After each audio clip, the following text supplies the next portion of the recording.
Olá, meu povo. Vamos continuar o nosso estudo, que é baseado na seguinte pergunta: o que a Bíblia diz sobre a Virgem Maria?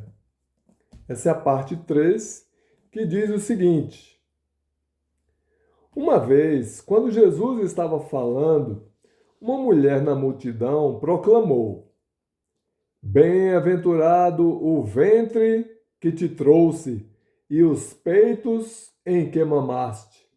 Isso está lá em Lucas, capítulo 11, versículo 27. Nunca houve melhor oportunidade para Jesus declarar que Maria era verdadeiramente digna de louvor e adoração. Jesus poderia ter aproveitado essa oportunidade para dizer: olhe, vocês deverão louvar e adorar Maria, porque realmente ela é alguém assim com poderes especiais, né? Uma deusa que pode ouvir as orações de vocês, pode ter misericórdia, graça e tal. Vocês podem tratá-la como uma deusa, né? Mas ele não disse isso. Qual foi a resposta de Jesus? Ele disse: Antes, bem-aventurados os que ouvem a palavra de Deus e a praticam. Essa palavra antes quer dizer, ó, antes de você dizer que ela é uma pessoa abençoada porque do ventre dela veio Jesus e Jesus teria se amamentado nos peitos de Maria, ele diz: muito mais importante do que isso é aquela pessoa que ouve a palavra de Deus e pratica. Isso está lá em Lucas, capítulo 11, versículo 28. Eu não vou abrir porque a gente já leu o versículo aqui no texto, né, de God Questions, que é o estudo sobre o que a Bíblia diz sobre a Virgem Maria. Para Jesus, a obediência à palavra de Deus era mais importante do que ser a mulher que o pôs no mundo. Em nenhum lugar das Escrituras, Jesus ou qualquer outra pessoa dirige qualquer louvor, glória ou adoração a Maria. Isabel, parente de Maria, a louvou em Lucas capítulo 1, versículos 42 a 44, que diz assim, quer ver? Lucas capítulo 1, versículos 42 até o 44. Veja que nós estamos usando a Bíblia Católica, ok? A Bíblia Evangélica tem o mesmo texto com as mesmas palavras. Lucas 1, 42 diz o seguinte: é Isabel, a prima de Maria, falando. E de onde me provém que me venha visitar a mãe do meu Senhor?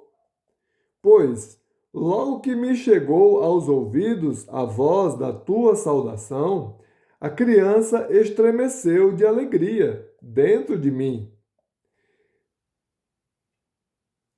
42 a 44, até aqui. Então, esse é o texto em que Maria vai visitar sua prima Isabel. Maria já estava grávida de Jesus e Isabel grávida de João Batista, 6 meses antes, né? Jesus é 6 meses mais novo do que João Batista, em termos de nascimento, né? Porque, na verdade, Jesus sempre existiu. Ele estava com o Pai e com o Espírito Santo lá, no princípio de todas as coisas, quando Deus criou o céu e a terra, ok? Mas, em termos biológicos, João Batista nasceu 6 meses antes de Jesus. Então, aqui está mostrando que Isabel, ela disse palavras assim muito lindas, né? sobre Maria, dizendo: Bendita és tu entre as mulheres, e bendito o fruto do teu ventre. E de onde me provém que me venha visitar a mãe do meu Salvador? Não é? Então, Maria aqui está sendo saudada pela sua prima Isabel, e Isabel, muito humilde, está dizendo: o que é que eu fiz para merecer que a mãe do meu Salvador e meu Senhor venha me visitar, né? Então, Maria, ela foi aqui considerada por Isabel sua prima, importante e bem-aventurada e bendita, porque ela era mãe do Senhor. Se ela fosse mãe de qualquer outra pessoa, não seria bem-aventurada. E se ela tivesse ido visitar Isabel, chegando lá, ao saudar Isabel, e ela não estivesse grávida, se Maria não estivesse grávida, João Batista não teria pulado na barriga de Isabel, como pulou, né? Dentro lá do útero de Isabel.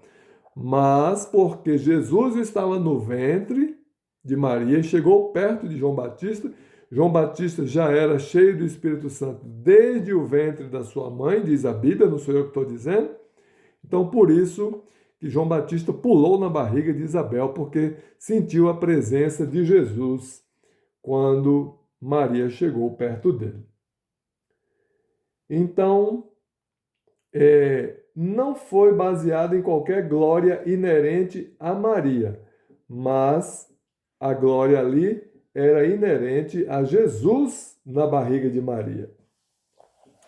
Maria estava perto da cruz quando Jesus morreu. Isso está lá em João, no capítulo 19, no versículo 25. Vou abrir aqui, ó, João 19, versículo 25. Vamos ver o que diz esse texto.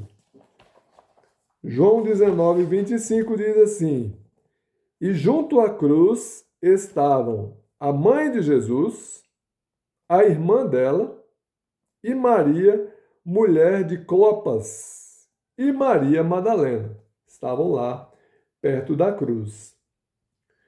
Maria estava com os apóstolos no dia do Pentecostes.